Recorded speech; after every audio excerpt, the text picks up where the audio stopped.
Hello friends, आज हम उपभोक्ता मूल्य सूचकांक, जिसे कंज्यूमर प्राइस इंडेक्स भी कहते हैं, उसके बारे में जानेंगे। यह एक मापदंड है जिसका उपयोग यह समझने के लिए किया जाता है कि उपभोक्ताओं द्वारा खरीदे जाने वाले वस्तुओं और सेवाओं की कीमतों में समय के साथ कितना औसत परिवर्तन हुआ है। इसे महंगाई और जीवन यापन की लागत का संकेतक माना जाता है।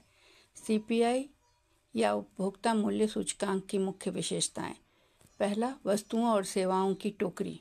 CPI में उन वस्तुओं और सेवाओं की कीमतें शामिल होती हैं जिन्हें घरों द्वारा आमतौर पर खरीदा जाता है, जैसे भोजन, कपड़े, आवास, परिवहन।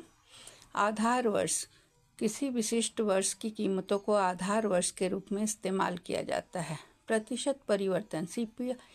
CPI एक सूचकांक संख्या के रूप में व्यक्त किया जाता है और इसका प्रतिशत परिवर्तन महंगाई या मूल्य की कमी को दर्शाता है।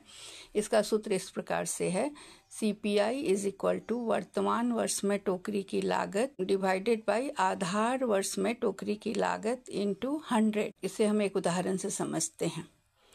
मान लीजिए वस्तुओं और सेवाओं की एक टोकरी में निम्नलिखित वस्तुएं शामिल हैं: 10 किलो चावल जिसकी कीमत है 40 रुपये, 5 लीटर दूध जिसकी कीमत है 20 रुपये, मकान का किराया जिसकी कीमत है 500 रुपये।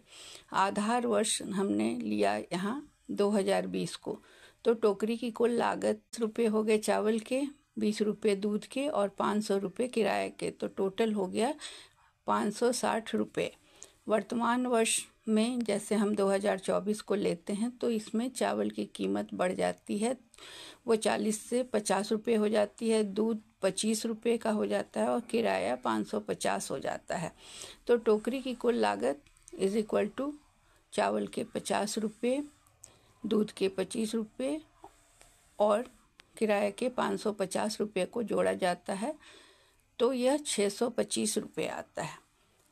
तो CPI की गणना किस तरह से करेंगे हम? 625 560 × 100 तो CPI जो 111.6 आ रहा है, इसका क्या अर्थ हुआ? इसका अर्थ यह हुआ कि आधार वर्ष 2020 से वर्तमान वर्ष 2024 तक कीमतों में 11.6% की वृद्धि हुई है।